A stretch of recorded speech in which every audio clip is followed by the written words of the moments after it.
Pilipinas, ang oras po 6:37. May problema ka ba sa batas? Hihimayin yan ng Panyera ng Bayan, Attorney Rina Seco sa Usapang Legal. Usapang Legal. Magandang gabi Pilipinas. Today is June 12, 2025. Kumusta po kayo ngayong araw ng... Anong araw ngayon? Thursday! Ako pa Panyera ng Bayan. Attorney Rina Seco para sa DZRH, una sa Pilipinas, una sa Pilipino. Usapang Legal. Medyo malamig ang panahon po ngayon, ano? It's a jacket day. Anyway, kumusta po ang inyong hindi naman siya long weekend na matatawag, ano? Kasi singit bukas papasok ulit tayo, no? Para sa ating mga para sa ating mga manggagawa. Pero malungkot dahil wala na po yung wage hike para sa ating mga manggagawa. Ang lungkot naman. Usapang Legal. Umaasa pa naman ako Anyway, samahan niyo po ako hanggang 7:30 ng gabi. Magandang ating talakayan. Ito po dapat yung topic natin noong June 10. No? Kaya lang, meron po tayong coverage doon sa mga pangyayari, mga kaganapan po doon sa Senado. Kaya naunsyami. So ngayon na po natin itutuloy itong talakayan natin patungkol sa pagbili at pagpapatitulo ng rights sa lupa. Common question pa din, although noon pong early last year, tinalakay na po natin ang tungkol sa mga rights sa lupa. Ngayon, konting review plus of course, mga bagong questions na pinadala po ng ating mga tagapakinig. Usapang Legal. At dahil po common ang usapin ng rights sa lupa, in fact, doon po sa Facebook, ang tawag doon, sa Facebook, sa marketplace, napakarami pong ibinebenta na naka-notice doon, for sale, rights sa lupa. Common po ito para doon sa mga proyekto ng National Housing Authority. Common din po ito doon sa mga slum areas na bahay lang, rights sa bahay. Common din po ito doon sa mga unregistered land. Kaya naman feel free to share our discussion tonight. Hindi po bawal ang mag-share. Hindi ko po ikagagalit. In fact, ito po yung mga dapat ng mga ganitong programa. Ang sinishare natin, hindi yung mga bastos. Para din naman may matutunan tayo. At kung sakasakaling nasa sitwasyon tayo na may ganito tayong concern, meron po tayong babalikan, may re-review, dahil syempre kapag karapatan ang pinag-usapan, talagang ilalaban natin. Usapang Legal. So again, feel free to share our discussion tonight. Maraming salamat po sa inyong pagsama at sa mga bumabati until now. Thank you very much. Ilang taon pa bago? Mahigit isang dekada pa po, bago ako maging senior citizen. So thank you very much sa mga pagbate at maraming salamat po sa mga nagpakape, nagpa-cake, nagbigay ng regalo, yung pinsan ko talagang nag-abala siya. Nagbigay kasi siya ng flowers. Sabi ko, insan, sayang naman yung pera pinambili mo ng flowers. Although mahilig po talaga ako sa flowers. Plantita po ako dahil ako pa ay anak ng mga magsasaka. Pero parang nanghinayang ako na ilang araw lang 'di ba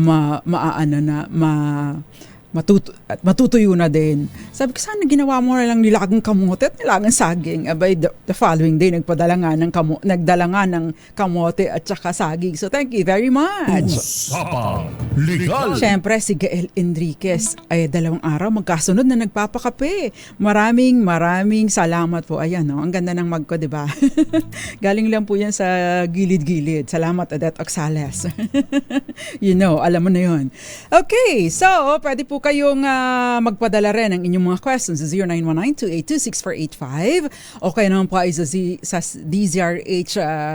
DZRH TV 4K livestream sa YouTube bilang comment. Pwede din po kayong magpadala sa ating DZRH News at DZRH News Television Facebook Live bilang comment pa din. Usapang Legal. Ang dami niyong ang dami bumabati ha. Thank you very much. Okay, tatalakayin po natin pagpili at pagpapatitulo ng rights sa lupa. Kasi ito po ay dahil na din sa katanungan ni Miss Nancy. Paki-flash ng RHTV. First question, Attorney, bumili kami ng lupa rights lang. Ngayon po, ang sabi po sa DNR, may iba daw po na naka-apply sa lupa. Di daw po namin matituluhan. Ano po ang gagawin namin? Ayan! Usapang Legal! Rights sa lupa. Bago po natin sagutin yung question ni Miss Nancy, no? Balikan muna natin, magbigay tanaw. Mag-review tayo, ano nga ba yung tinatawag na rights sa lupa. Meron pong tinatawag na bundle of rights, ano? Yung ano ba yung mga bundle of rights? Ito po yung mga karapatan na napatutungkol doon sa real property, no? Kapag ka po sinabing bundle of rights, hindi po sa lahat ng pagkakataon na meron kayong rights ay ito ay tantamount o equivalent o katumbas ng ownership, kasi may mga rights po, no? Iba-iba po, no, na klase yung mga karapatan, yung mga rights na tinatawag rights to possess, o yun, halimbawa kung ikaw ay nagrerenta, meron kang karapatan to possess the property. Bagaman at hindi ikaw ang nagmamay-ari. Ang iyong right to possess ay nag-uugat sa inyong lease contract or lease agreement. Usapang Legal! Meron din naman tinatawag na right to use o kaya right to the fruits, no? Right to use. Usually ito yung tinatawag example po nito, no, yung right of way, no? Iba ang nagmamay-ari ng property, pero dahil na-trap ka doon sa likurang bahagi, wala ka ng ibang access to the main road, no? Nanghingi ka ng right of way nandun sa harapan, right to use the property. Yan. So yung easement ng right of way, yun ay isa pa rin, no, nabibilang doon sa bundle of rights. Bagaman at hindi ikaw may-ari, may karapatan kang gamitin, no, ang property. Ayan. Usapang Legal! At syempre pa, usual example ko kapag pinag-uusapan yung usufruct, no? If you have been to Mandaluyong ba ang nakakasakop ng Jeric? Yung pong Mega Mall, no? Sa tabi ng Mega Mall, may napakataas na towers doon, no? Kami po, ang Manila Broadcasting Company, ang may usufructuary rights doon sa tower, dalawang tower. In fact, doon po kami lumipat noong nasunugan, no, ang DZRH at ang ating mga stasyon. So, right of usufruct. Ano, yun yung tanda ko yun kasi yun ang first ever contract na ginawa ko for Manila Broadcasting Company nang mag-umpisa po ako sa legal department. Dahil nag-umpisa po ako dito as newscaster at newswriter, no? Hindi pa po ako nun abogado. Usapang Legal! Pero nung naging abogado ako, yun ang first ever contract na ginawa ko. Yan, for MBC. Tapos may tinatawag din pong right to consume, no? Gamitin. No? Merong right to recover. Ano naman yung right to recover? No? Yung right to recover kapag ka po may nagkamkam ng property mo, no? Inangkin ng kung sino mang Poncio Pilato, aba, may karapatan ka na bawiin ng property, no? May karapatan kang dumulog sa korte para hingi na, Judge, kinakamkam po ni Jeric Barreto yung property ko. Tulungan niyo po ako maibalik sa akin yung karapatan, yung possession at saka yung ownership ng property ko. And syempre, yung right to dispose, no? Syempre, yung right to dispose, generally ang nagmamay-ari ang may karapatan na mag-dispose. Although may pagkakataon sa pamamagitan po ng special power of attorney, no? Nagkakaroon po ng right to dispose ang isang tao bagaman at hindi siya ang nagmamay-ari. Usapang Legal! Ibig pong sabihin, hindi lahat ng rights ay nagtutuloy-tuloy sa pagmamay-ari. Alin ba sa mga rights na ito, no, kailan ba, no, maaring magtuloy sa pagmamay-ari and therefore pagpapatitulo ng property ang rights na nabili, nakuha mo, kailan ito maaring magtuloy-tuloy doon? Usapang Legal. Ayan. So, sa mga real properties, usually, kapag ka po yung mga unregistered lands, ano yung mga unregistered lands? Yung mga wala pang registration ever, no? Maaring may tax declaration, maari pong, yun, meron kayong nabili sa pamamagitan ng deed of sale lang, pero unregistered, never na nirehistro ang property, no? At ito po ay alienable and disposable. Ano yung alienable and disposable? Yun pong capable of private ownership kasi may mga lupain po sa Pilipinas. In fact, more than 50% pa po ng mga lupain sa Pilipinas ay hindi titulado because maaari po ito bahagi ng national parks, ng military reservation, ng mineral land o kaya naman forest land, timberland. Yan pong mga yaan o kaya yung mga foreshore, yan pong mga yaan hindi capable of private ownership. Ito po ay nakareserba sa estado. Usapang Legal. Although kung matatandaan po ninyo, I remember may nagtanong po nito tungkol doon sa military reservation na pinamimigay na daw ni Pangulong Rodrigo Duterte bago siya umalis sa pwesto. Ang sabi lang po ng dating Pangulong Rodrigo Duterte is that reviewin ninyo itong mga military reservation na hindi na ginagamit na pwede na nating i-reclassify bilang alienable and disposable. Kasi kailangan po muna ma-classify as alienable and disposable ang property,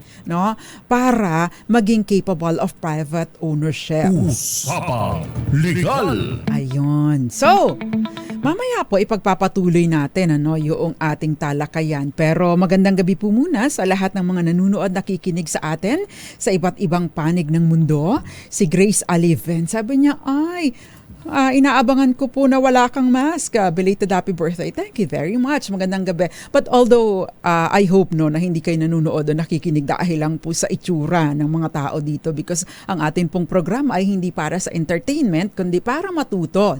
Dahil syempre kapag kabatas ang pinag-usapan, regardless kung anong itsura ng taong nagsasalita, basta importante lang po ay tama. But thank you very much sa mga papuri binibining Grace Aliven. Leo Havares, magandang gabi. Nanalyn Anya, magandang gabi at salamat din po sa pagbati. Jerry Sumagaysay, Tita Ami Miraflor Garcia, si Augusto Estrella, magandang gabi. Nanonood sa atin sa Naga City. Jerry Sumagaysay, Tita Ami, Kenneth Arevalo, Bong Fines, Fines, magandang gabi. Sa Ivy Gutierrez, Rodel Anasio at Jericho Ferrer, magandang gabi. Ivy Gutierrez, Anthony Abrenica, Bong Fines, Maricor Angeles, Mami Belen Rivera. Si Mami Belen, alam nyo ba, na-touch ako, kinantahan ako ni Mami Belen ng happy birthday. Thank you very much, Mami Belen Rivera. Ang ganda po pala ng boses ninyo, Mami Belen Rivera.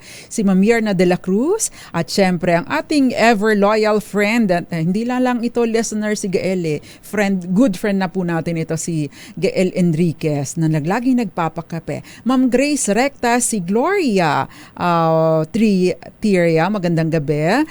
Magandang gabi din po sa iyo. Kenneth Arevalo, Eduardo Narvaez at syempre pa Alexis Tiger, you're back, Alexis Tiger, Violeta Montecalvo Zambrano, si Violet, Violet Rojas, magandang gabi. Ano ang dapat gawin kung may nagbayad ng real estate tax ng property namin? Say thank you. Pasalamatan nyo. Okay, magandang gabi kay Iton Bulalayo, pero bantayan nyo po yung mga dokumento niya. Ivy Gutierrez, maraming salamat. Si Iton Bulalayo, belated happy birthday po sa atin last June 10. Birthday mo ba din? Iton Bulalayo, yes, ready po ako nung June 10, kaya lang merong ganap sa Senate kaya hindi ako nakapag-program ng birthday ko. Pumasok po ako noon.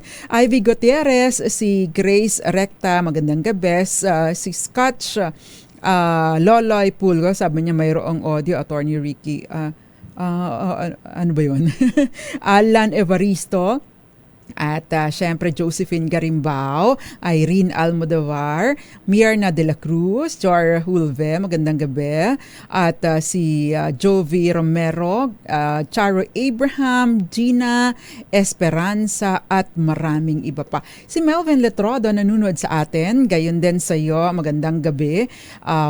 Marcelo M, Jody Sai Jam, Rudy Val Palma at Joy Garimbao. So thank you very much. Yung iba po, babasahin po natin yung inyong mga messages pa. Usapang Legal. Magko-commercial lang po muna ako, pero sa ating pong pagbabalik, yun pong inyong mga questions at syempre yun po mga basic principles, so that just in case hindi po natin masagot yung question ninyo ay at least alam po ninyo yung mga basic principles. Magkakape lang muna ako ng pakape ni Gael. Sa ating pong pagbabalik, sasagot na ako ng mga questions. Diyan lamang po kayo.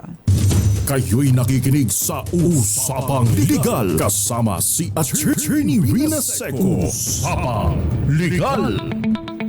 Nagbabalik po ang DZRH Usapang Legal kasama ang panyera ng bayan, Attorney Rina Seco. Tinatalakay po natin tungkol sa rights sa lupa. Kung ito ba ay maaring magtuloy-tuloy. Binanggit na po natin kapag ang property ay alienable and disposable. And of course, subject to some more conditions, maari pong magtuloy-tuloy sa titulo, ownership and therefore titulo ang property or occupation ninyo sa property.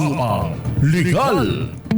Binanggit na po natin yung isa sa mga requirements na ito ay alienable and disposable, and also napakahalaga din po na you have been in the possession of the property in the concept of an owner. Ano ba ang ibig sabihin nito? Kailan ba maaaring in possession of the property in the concept of an owner? Yung tatandaan po natin lagi yung ocean possession, open, lantaran, hayagan, continuous, tuloy-tuloy, kaya nga po doon po sa bagong batas, dati ay 30 years na possession and occupation, ngayon 20 years na lamang po, para makapag-apply kayo ng titulo. Subject of course to the condition that it is alienable and disposable and it is not registered. Hindi siya rehistradong lupa,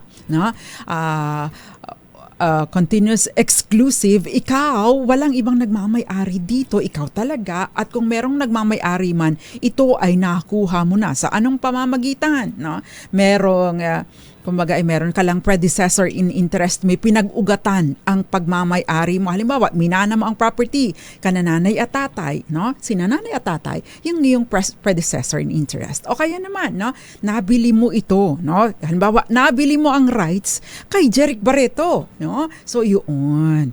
Tapos, adverse, kaya mong ipagtanggol, dahil nga ikaw nang mamay-ari ng property, pwede mong ipagbawalan, ang sino mang intruder na na pumasok, magkamkam sa property mo, because you have the right of an owner, notorious, kaya mong ipagtanggol ito kahit kanino, kahit sa ang korte. Usapang Legal. Ayan, so, yun po yun, ocean, open, continuous, exclusive, adverse, and notorious possession requirement. You have been in possession of the property for at least 20 years prior to your application of title. But, maaring hindi naman 20 years na ikaw nakapossess dyan. Kasi, since minana mo na ito, maaring ilang taon na din, ilang dekada na din sa magulang mo, o kaya naman nabili ito nung matagal na halimbawa, bumili ako ng lupa kahapon, I'm dreaming. Halimbawa, bumili ako ng lupa kahapon mula kay Jeric Barreto. 20 years na pala siyang naka-occupy, 20 years na pala siyang may-ari ng property, hindi lang niya naiparehistro. So, binenta niya sa akin yung rights. So, ibig po sabihin, since naka 20 years na siya, ako, na binili ko kahapon ng property, kung may pera ako, pwede ko nang iparehistro or applyan ng title ang property pabor sa aking pangalan. Usapang Legal. At ang sinasabi po ng batas, sa ilalim po ng batas, meron pong ilang pamamaraan para mapatituluhan ito. Ano-ano ba itong pamamaraan na ito? Meron pong paraan, no, na dadaan ka sa korte. Ano ba ito? Ito po yung Judicial Confirmation of Imperfect Title. Mag-a-apply ka sa korte, no? Ikaw ang mag-i-initiate, mag-file ng kaso, petition sa korte for, no, titling ng property. Meron din namang administratibo na ikaw ay mag-a-apply, tatanungin mo muna sa sendro, no? May certificate ka sa sendro o galing sa sendro nagsasabi na this property, this parcel of land is alienable and disposable and therefore capable of private ownership, and itong si Rina Seco ay na matagal na naka-occupy dito. Meron pa pong mga ibang requirements, no, na kailangan ninyong patunayan. Syempre, yung 20 years, no, kailangan ninyong mapatunayan. Usapang Legal. Although kung ito pong nabili ninyo ay unregistered residential land, no, hindi kailangan ng 20 years dahil ang sinasabi po doon sa residential free patent, 10 taon na aktwal na pagtira sa property, no, basta ito po ay hindi rehistrado, you can apply for residential free patent. Usapang Legal. Yan. So, pagpapatuloy po natin. So, yun pong mga provision or mga batas na patungkol dito, nandyan po yung Commonwealth Act 141 o yung Public Land Act.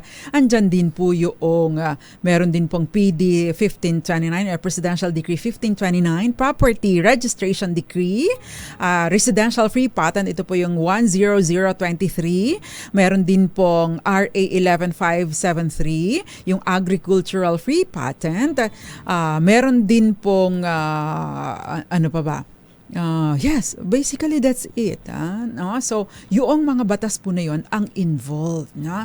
So, ngayon, ang tinatanong ay, attorney, bakit rights nga lang ba ang nabili? Kasi unregistered ang lupa and therefore, yung karapatan lang ang binili mo. So, yung karapatan mo ay nagdidepende sa kung anong karapatan ang nakuha mo or anong karapatan ang binili mo. May pagkakataon, no? Ang property, isang unregistered land, naka-apply na for titling, no? Or ka-apply na for patent doon sa DENR, and therefore sinasalo mo yung karapatan nung nagbenta sa iyo o nung seller na parehistro, mai-apply, no?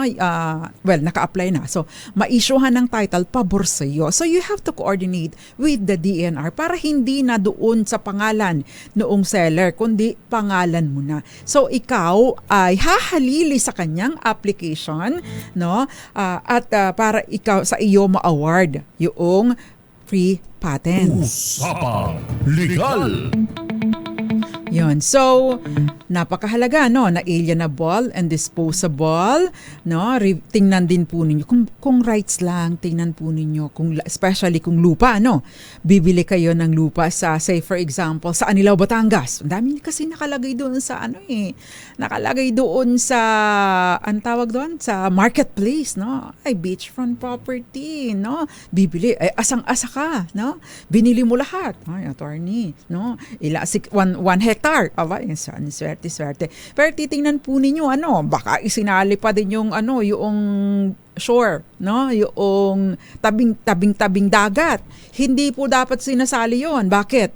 Incapable of private ownership, hindi narirehistro. So kapag ka nag-compute kayo, huwag niyong isasali yung beachfront. Bakit? Hindi yun kasali. In fact, no, kasi baka bayaran niyo pa, no? Tingnan niyo ko agad yung mapa, yung boundaries, kasi baka isinali yun. Kasi yun, hindi po siya maaaring mabenta or mabili. Sa estado lang po yan. At kapag ka nabili niyo yung property na adjacent doon sa yung sa may beachfront, no?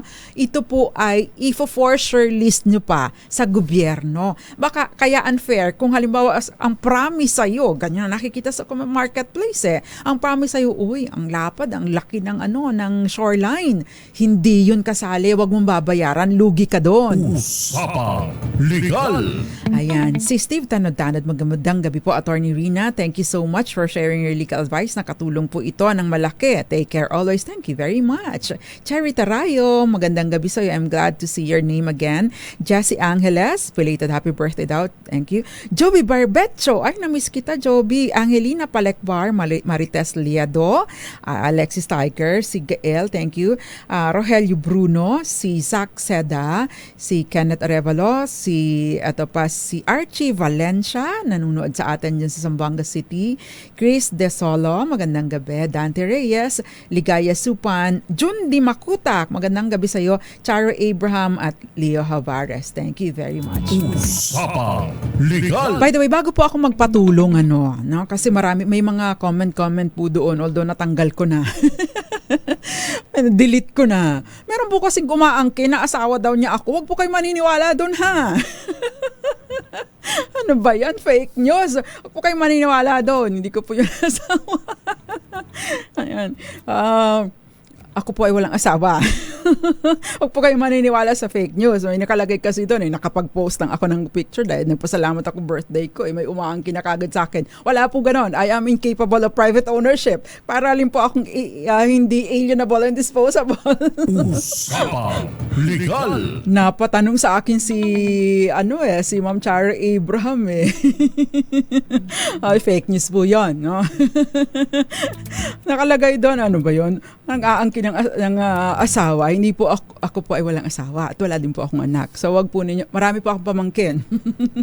Nakalagay kasi doon, inaangkin ako. Mariosep.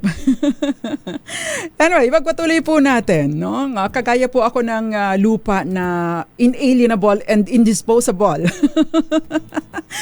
Anyway, so again, no, you go to Senro. Kung nakabili po kayo ng hindi rehistradong property, you go to Senro, you check if it's alienable and disposable.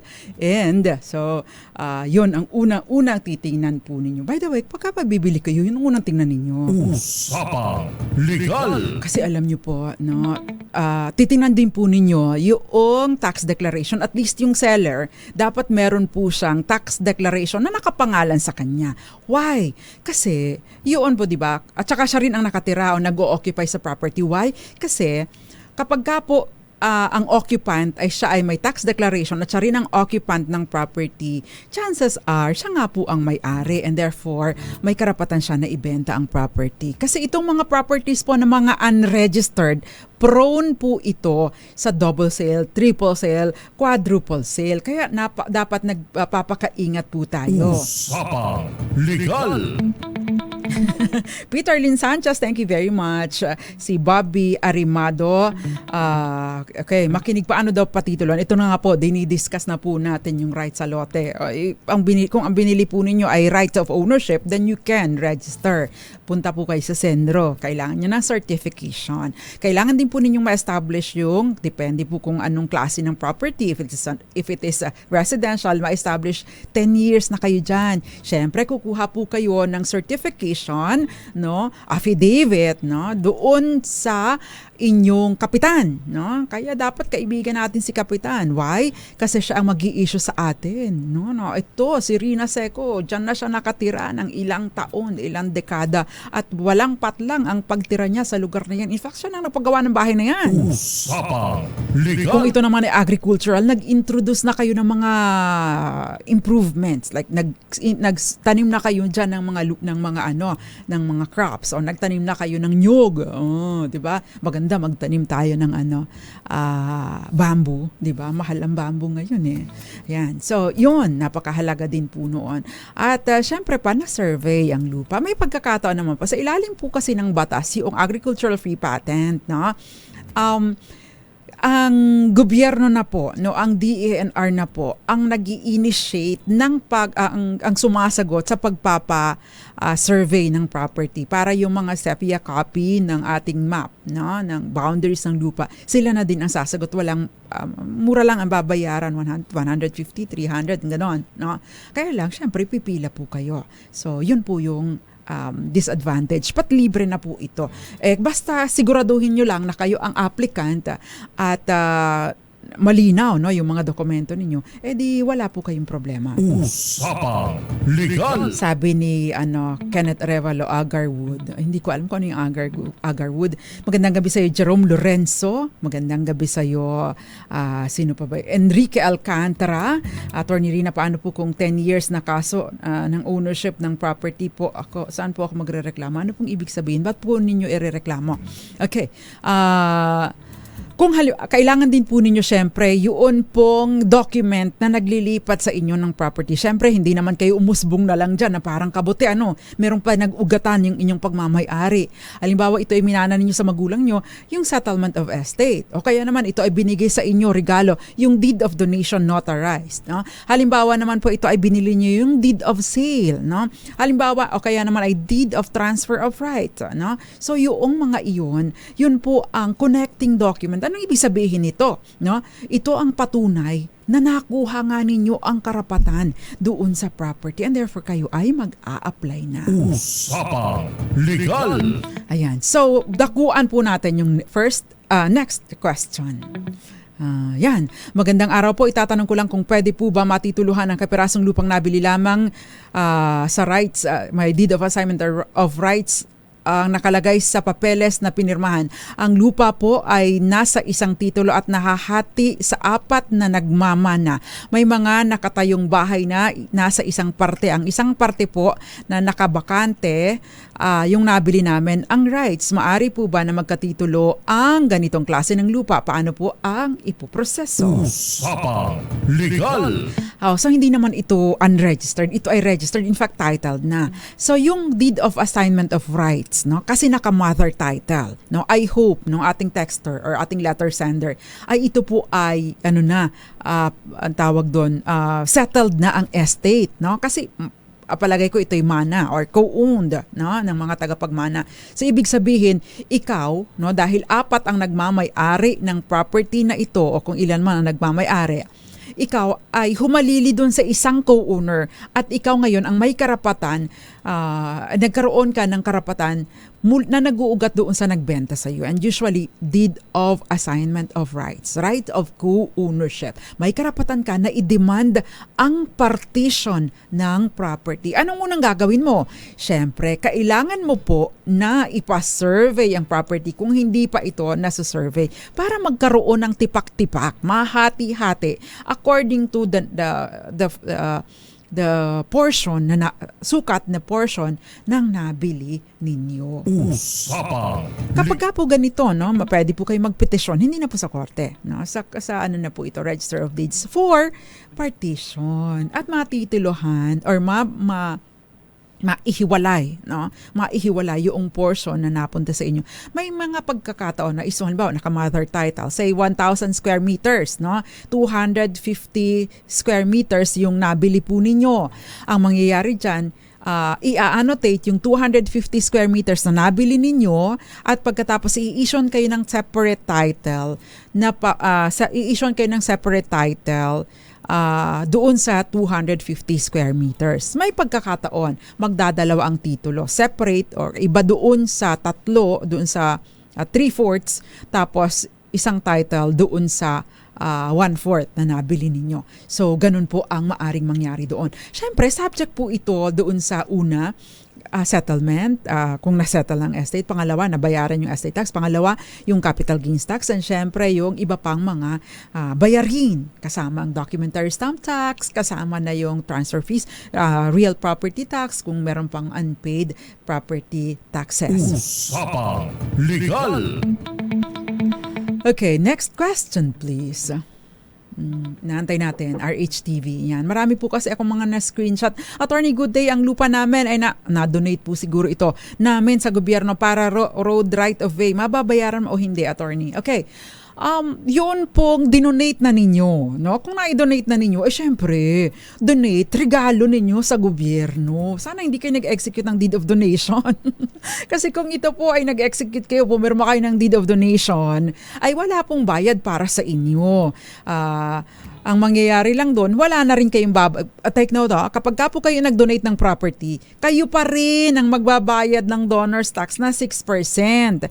Pero pag sa gobyerno kayo nag-donate, gobyerno na dapat ang sasagot noong donor's tax. No? So wala po kayong bayad doon. No? Kasi sinabi ninyo, dinonate ninyo. Pero kung wala pong donasyon, no, na nangyari at halimbawa naka-receive kayo ng notice mula sa DPWH o saan mang ahensya na ito may right of expansion, no? Road expansion, road widening ang gobyerno, mahahagip ang lupa mo, no? Kapag ka po ganito, babayaran ka po kung ikaw ang may-ari ng property pero at mapapatunayan mo. But no, kapag ka po halimbawa ito ay titled, pabor sa'yo, pagkatapos ito'y nakuha mo sa pamamagitan ng grant, patent, homestead patent, ay meron pong restriction or right of way. Anong ibig sabihin nito? Pagka binigay lang sa iyo ang lupa, no?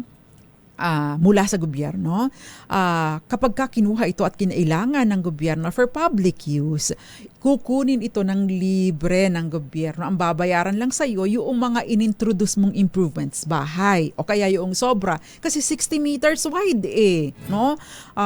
Kapag po maliit ang property, di malamang ang babayaran lang sa iyo yung bahay, no, na naipatayo mo o yung mga standing crops. Na? Kung halimbawa, 80 meters ang lawak, so yung 60, 20, kung ano man ang haba nun, yun lang mababayaran sa iyo kung grant. At take note po, halimbawa po ako po ay nag-grantee, no, ng homestead patent o kaya ng agricultural free patent. So kasama doon yung restriction. Ibinenta ko kay Jeric Barreto, no? Binili ni Jeric Barreto yung property ko. Itong property ko, original grant ng gobyerno, merong easement, may naka-annotate doon. Ngayon, si Jeric Barreto na ang may-ari ng property. Sabi ng gobyerno, gagamitin namin yan for road expansion, road widening. Makakakuha ba ng bayad si Jeric Barreto? The answer is no. Kahit pa ito ay nabili niya sa akin sa tamang halaga. Bakit? Kasi kasama po doon sa kondisyon na in-embrace ni Jeric Barreto ay yung kondisyon ng kung ano man ang estado or mga limitations or restrictions ng lupa na nabili niya sa akin dahil ito ay grant ng gobyerno. Ang lungkot, di ba? Usapang Legal. Yun po, titingnan ninyo pag bibili kayo, ito ba ay free patent? Ay pag free patent, malapit pa sa kalsada. Nako, bagaman at maganda, tataas ang value, pero kapag ikaw ang may-ari, nahagip ang property para sa road widening, sorry ka. Usapang Legal.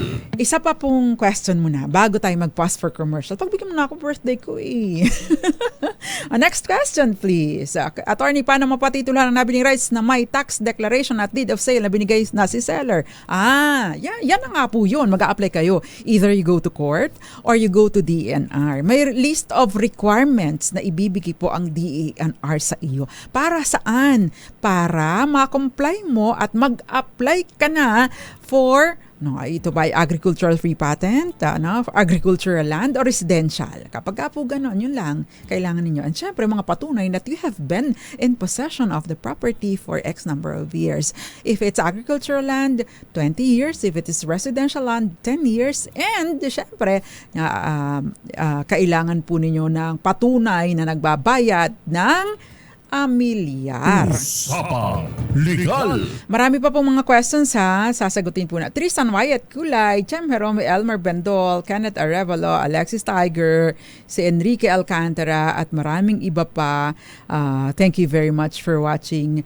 At maraming salamat po. At babatiin ko din si Mr. and Mrs. Pabalat dyan sa Malbog, Benavista, Marinduque. Gayun din, magandang gabi po sa lahat ng mga nanunood sa Buwak, Marinduque, sa Santa Cruz, sa Mugbog, Torrijos at sa Gasan at Benavista. At syempre pa, mga taga Tondo, Manila, mga seko dyan sa Manila, Tondo, Manila. Magandang gabi po sa inyong lahat. Magbabalik po tayo, ilan po muna mga paalala. Dyan lamang po kayo. Kayo'y nakikinig sa Usapang Legal kasama si Attorney Rina Seco. Usapang Legal. Nagbabalik po DZRH Usapang Legal kasama panyera ng bayan, Attorney Rina Seco. Tinatalakay po natin tungkol sa Rights, yan. Magandang gabi po muna. Odette Ogsales, Alexis Tiger. Thank you very much for watching. Yung question ni Alexis Tiger kung pwede daw, siguro ang pagkakaintindi ko, pwede bang mapatitulhan ang property na merong dispute pa na involved, no? Kung ikaw ang nagmamay-ari at ikaw ang nagsasabing ako may-ari, especially ikaw, if you are the occupant and you have a tax declaration to it, you can apply for titling. Problema na noong ibang nagkakamkam or umaangkin ang pagtutol, no? Kung ikaw naman, halimbawa, ikaw ang nag-a-apply for title, ikaw ang totoong nagmamay-ari pero may ibang taong nag-a-apply for titling. It is your responsibility, kaya dapat alerto ka, natutulan, i-protest, no? I-oppose ang application for titling ng sino mang kumakamkam sa property mo. Kung pwedeng pang patituluhan, yes, no? Pwede kang mag-apply. Usapang Legal. Magandang gabi sa iyo, Wonder Woman, may binauhan. Magandang gabi din sa iyo, Leia Parinas, si Rowena Guerra, Joseph Abalos, si June Mendoza, Charo Abraham, Attorney James Toroba. Nasaan ka ba? Nasa US ka ba, Attorney James? Magandang gabi. Hil Ocampo, si Escobar Cusep, magandang gabi. Balong Kalamaan, magandang gabi. Rowena Guerra, gayon din sa iyo, Jem Palomares Sario, Reclar Socor, taga Marinduque daw siya, Editha Lynn, Eva Duques, si Aspo Agravante, ay classmate ko to sa law school, Larry Dionson Tago, Josephine Garimbao, Dea Seco, Baby Claire Sugalan, Bong Fines, Ray De Los Santos, Alain Revelies, Roman Corpus, gayon din sa iyo, Ferdy Viray, Vero, magandang gabi. Sonny Nulon, magandang gabi. Ay sa nasa LA. Marlon Nilias, magandang gabi. Faye Rodriguez, RJ Canival, Glezel Escasa, Michelle Fontanilla, Lani Condi. Ang dami po ninyong messages, hindi ko po maubos. Pasensya na. Usapang Legal. Enrique Alcantara, magandang gabi sa iyo. Attorney Rina, paano po yung 10 years na kaso ng ownership ng property? Saan po ako magrereklamo? Ano yung ibig pong sabihin, 10 years ng ownership? May kaso, tapos 10 years na. Watch po ng lawyer ninyo na mag-follow up. No? Si Jose Rodil, magandang gabi. Happy Independence Day daw at belated happy birthday. O nga, Independence Day ngayon. Hila Campo din sa Tiaong, Quezon. Magandang gabi po sa inyo. Oo nga, yung pagbati ng Happy Independence Day, no? Sabi nga nung nabasa ko kanina, si attorney dyan sa Bataan, sabi niya, bali Happy Independence Day din. Happy Independence Day din sa mga taong hindi pinili. Kaya malaya sa ngayon. Usapang Legal. Ayan, may hugot. And of course, magandang gabi din sa iyo, Miss Adi Socrates. Maraming salamat sa pa-cake. Sino pa ba? May mga questions pa. RHTV, meron pa ba tayo na iwan? Attorney, si mama po ay may namana na lupa sa lola ko nung buhay pa si lola. May pinirmahan po si lola na affidavit of seller po, parang binenta po kay mama. Naghahabol po ang kapatid niya sa mana. May habol po ba ang kapatid niya? I hope mapansin po sa program. Usapang Legal. Alam niyo po, no, kapag ka po ganito, no, kaya pag wag pong kung bentahan, totoong bentahan. Kasi pag hindi po totoong bentahan, no, pineke ninyo, ibig sabihin fraudulent yung sale, no? Gawa-gawa nyo lang. Yun pong kapwa tagapagmana pwedeng maghabol. Sa paanong paraan? Pagpapatunay na wala talagang consideration o walang kapalit yung pagkakalipat ng property sa kapatid. And therefore, dapat maging bahagi ito ng mga manahin. So yun po ang sagot doon. Kung peke po ang sale, no, ibig sabihin hindi totoong nagkabentahan, pinalabas lang. Bakit? Kasi pinalabas na ganun lang, di ba? Dapat may consideration. Kasi kung may consideration, hindi na ito isasali pa doon sa mga manahin. Ayun. Usapang Legal. Obet Seco, magandang gabi sa iyo at magandang gabi din sa iyo, Henry Dolohan. Gayon din Elisa Seco, salamat sa pa-cake.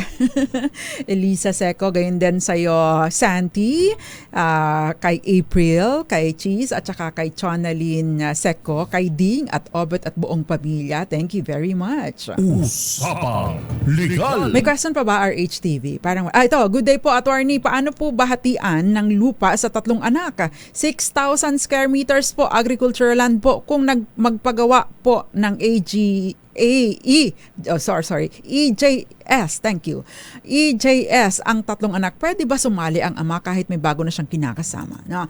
Sagutin natin, unang-una, kung ang property po ay conjugal, ibig sabihin yung mag-asawang nagmamay-ari, dapat po ay hatiin muna ang property bago pa manahin. Bakit po magkakaroon ng paghahati sa pagitan ng mag-asawa? Para i-determine kung ano yung exclusive property ng bawat isa. Kasi 'di ba conjugal ang property. So therefore, kung anong meron siya, meron din ako. Dalawa kami doon. So hati kayo. So pagka nahati na ito sa yung kagaya ng 6,000 square meters. Kung halimbawa conjugal ang property, 6,000 square meters divided by 2. So 3,000 na lang matitira na pagmamanahan, yung 3,000 exclusive property ni tatay yung nabubuhay pa na magulang. Yung sa 3,000 na yun, dahil si tatay, basta kasal po sila, yun po ang pinag-uusapan natin, yung kasal.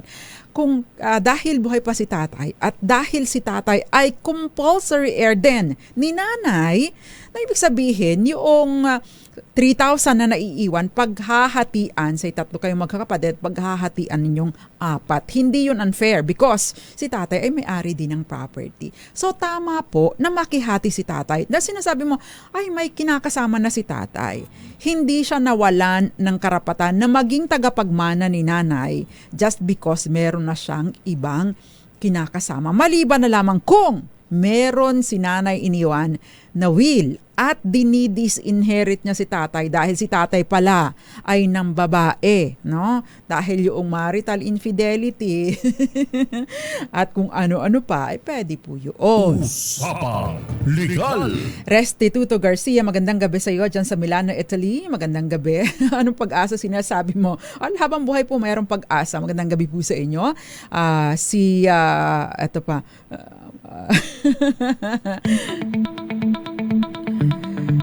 Yan. Meron pa bang mga ibang questions? Good day po, attorney. Good day po, attorney. Seko po ako, SECO. 3 po ang nakaname sa titulo na pwede po malaman kung sino may karapatan sa amin na ako lang ang nagbayad ng amilyar. No? Hindi po ibig sabihin na ikaw ang nagbabayad ng amilyar dun sa sa lupa ng magulang mo, iyo na lahat ito. No? Sinasabi po ninyo, 3 ang nakaname sa property. So ibig sabihin naman na ninyo, you are co-owners, no, ng inyong property. So kayo po dapat na patas ang maghahati. I mean, kayo pong mga anak na pinangalanan doon sa titulo, ang maghahati-hati, co-owners na po kayo. Ngayon ang sinasabi niyo, ako lang po ang nagbabayad ng amilyar, di singilin po ninyo yung dalawa pa ninyong kapatid, no? Dahil sila po ay kanya-kanya din na may responsibilidad na magbayad ng amilyar. Pero kung kumikita po ang lupa, say for example, koprahan, no? Tapos ikaw nagbabayad ng amilyar, pero ikaw lang din ang nagkukopra, nasa iyo lang din ang income. May obligasyon ka na i-account, no? Ito yung benta, ito yung kinita, ito yung binayaran natin, ito yung bayad sa nagtrabaho, ito ang paghahatian natin. Dapat po ganoon. Usapang Legal. Ang bilis ng oras Sorry po, hindi ko na nabasa ang lahat ng questions ninyo. Pero na-appreciate ko po yung pagsama ninyo sa akin. Pwede pa rin po ninyong i-share ang ating discussion tonight, no? Dahil ito naman po ay live, naka-post pa rin sa ating Facebook page. And by the way, meron pong Dos Compañeros na YouTube page. Pwede po ninyo, nasa under po yan ng DZRH News Television na page. So pwede po ninyong balikan without advertisements, without commercials. So mas maiksi po yun. Hindi kayo maiinip. So pwede po ninyong balikan yun at i-review ang ating mga discussion because sinasabi nga, no, kagaya ng mga, ang dami nagpa-birthday sa akin, thank you very much, pa kape, pa cake, pa kung ano. Dahil yung iba, natulungan daw natin sa programa, bagaman at hindi ko kilala, no, yung mga nagbigay ng pabango. Thank you very much. Hindi po ako nagsusulisit at hindi nyo po kailangang gawin yon. Pero na-appreciate ko po, no? Dahil syempre yung iba daw ay natulungan ko, hindi ko alam kung sa anong paraan. Pero thank you very much. At thank you very much din po sa mga bumate, nakaalala at lahat. Thank you very much. Nakasama ko po sa kabilang side si Jeric Barreto at mga taga DZRH TV na hindi ko alam ang mga pangalan. Maraming salamat po. At syempre magsama-sama po ulit tayo on Tuesday. Same time, same station, same social media platforms. Ako po ang Panyera ng Bayan, Attorney Rina Seco para sa DZRH. Una sa Pilipinas, una sa Pilipino. Sumainyo ang mga dagdag kaalaman sa batas. Hatid ng Panyera ng Bayan, Attorney Rina Seco sa Usapang Legal. Usapang Legal.